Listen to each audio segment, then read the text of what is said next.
स्वागत है आप सभी लोगों का मिथिला जी की दुनिया में। नमस्कार दोस्तों, इस समय प्रातः काल के बज गए हैं 7:15 और मैं आई हूँ थोड़ा सा नहा धो के चाय बनाने। पहले मैंने नहाया है, धोया है, इसके बाद पूजा किया है। पूजा करने के बाद मैं चाय बनाने आई हूँ किचन में। तो जब मैं किचन में आती हूँ तो किचन की खिड़की से मुझे बाहर देखना बड़ा अच्छा लगता है। सामने ही धान के खेत हैं, बड़ी सी बाग है अमरूद की। तो मैं 5 मिनट खड़े होकर पहले बाहर देखती हूँ, बहुत ही अच्छा लगता है। और इसके बाद चलते हैं कुछ सवेरे का नाश्ता बनाने। तो ये हमने रात में मूंग की दाल भिगो दी थी और ये धुली हुई मूंग की दाल है, इसकी सब्जी बनाएंगे। और साथ में देखिए सोया चंक है, सोया बड़ी का छोटा रूप है, इसको सोया चंक बोलते हैं। इसको भी मैंने थोड़ा सा भिगो दिया था। तो इसको हमारे यहाँ हमारी जो जैनी है वो बहुत खाती है, लेकिन इसका मैं थोड़ा सा पकौड़ी बनाऊंगी बच्चे के लिए। सोयाबीन फायदेमंद होती है। ये देखिए दाल मैंने रात में भिगो दिया था, तो ये देखिए नाखून से कट जाती है। हम इसको पीस लेंगे, पीस के सब्जी बनाएंगे। तो उसका वीडियो मैं आपको अलग से डालूंगी। इस समय सुबह सुबह का चाय नाश्ता मैं आप सबको साथ करने चल रही हूँ, वो मैं आपको दिखा रही हूँ। तो ये देखिए पानी और डाल के रख दिया है, 11-12 बजे बनेगा। तब तक के लिए चलिए चाय बनाते हैं। तो मैंने एक गैस जला दिया है, गैस जला के मैंने चाय चढ़ा दी और चाय चढ़ाने के बाद उसमें शक्कर दूध सब कुछ डाल के किनारे रख दिया है। और साथ में बनाने चल रहे हैं यही सोया चंक की पकौड़ियाँ चाय के साथ। ये बहुत ही फायदेमंद होती हैं, पौष्टिक होती हैं और हेल्दी होती हैं। तो इसको सोया चंक को मैंने पानी पड़ा हुआ था उसको निचोड़ दिया है। और इसके बाद ये देखिए, ये मेरी नारियल की चटनी की कटोरी है, इसी में मैं सारा सोया चंक डाल दूंगी, क्योंकि मेरी चटनी भी थोड़ा सा इसमें आ जाएगी। चटनी ख़त्म हो गई थी लेकिन फिर भी अभी लगी हुई है। अब इसमें हमने डाल दिया सोया चंक में 2 चम्मच बेसन, थोड़ी सी हींग डालेंगे, धनिया पाउडर डालेंगे। ये देखिए हींग तो बहुत ज़रूरी होती है पेट के लिए, डाइजेशन के लिए और स्वाद के लिए भी। मुझे हींग की महक अच्छी भी लगती है फ्रेंड्स। तो ये देखिए अब इसमें हम डाल देंगे थोड़ा सा हल्दी पाउडर।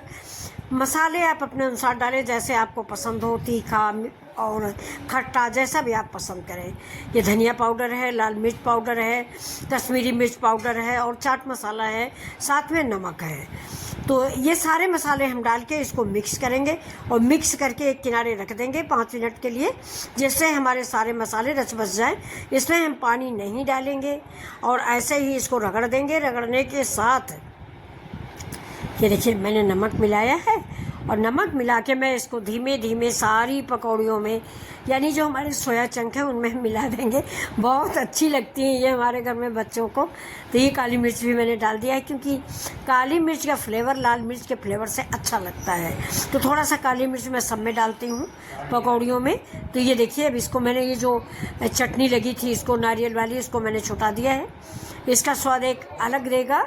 अब ये देखिए मैंने सारी पकौड़ियों को रगड़ के, उनमें पानी था ना, थोड़ा बहुत पानी निचोड़ने के बाद भी बचा था, तो हमको बेसन में पानी नहीं डालना पड़ा। अब इसको हम साइड में रख देंगे 10 मिनट के लिए। अब बाद में जो बच्चे को ना ये वो वाले बहुत अच्छे लगते हैं जो नमकीन बने बनाए आते हैं बाज़ार में। ये देखिए तो मैं ये बना दूंगी थोड़े से सुबह सुबह। आज कई दिनों बाद कह रहा था ABCD बना दो, तो ये ABCD तो नहीं है दोस्तों, लेकिन फिर भी ये देखिए ABCD मैं दिल्ली से लाती हूँ, यहाँ बागपत में नहीं मिल पाई है। बागपत में यही डिज़ाइन मिली है। तो बच्चे हैं ना, स्वाद सब कुछ एक है, चीज़ एक है, लेकिन ABCD उसमें लिखा होता है तो इनको अच्छा लगता है। तो ये देखिए मैंने इसको बना दिया है, जबकि कोई फ़ायदे की चीज़ नहीं है। सोया चंक तो फ़ायदे की चीज़ है, लेकिन सोया चंक नहीं खाएंगे, वो हम लोग खाएंगे और ये यही खाएंगे, मुझे मालूम है। तो ये देखिए मैंने इसको निकाल लिया है। इसके बाद इसी तेल में जो सोया वाली पकौड़ियाँ या चंक जो मैंने बना के रखे, ये आप सोया बड़ी को भी आप इसी तरह से बना सकते हैं। सोया बड़ी की पकौड़ियाँ और बेसन में घोल के बनाइए, बहुत टेस्टी बनती। ये देखिए मैंने डाल दिया है, हमारे घर में सबको अच्छी लगती है। तो सब्जी भी बनाते हैं इसकी, लेकिन सब्जी ज़्यादा हमारे यहाँ ये खाया जाता है। चाट मसाला वसाला पड़ने की वजह से बहुत टेस्टी बन जाता है। एक बार आप बना के देखें, बहुत ही अच्छी लगती है खाने में, ये छोटी वाली सोया चंक वाली। तो ये देखिए धीरे धीरे से ये हल्का ब्राउन कलर का हम इसको कर लेंगे, ज़्यादा जलाएंगे नहीं। तो ये देखिए निकल आई हमारी बिल्कुल मखाना जैसी भून के। साथ में है 1 कप चाय और ये है नमकीन। ये हमारी सारी यूट्यूब फैमिली को के लिए है। नमस्कार।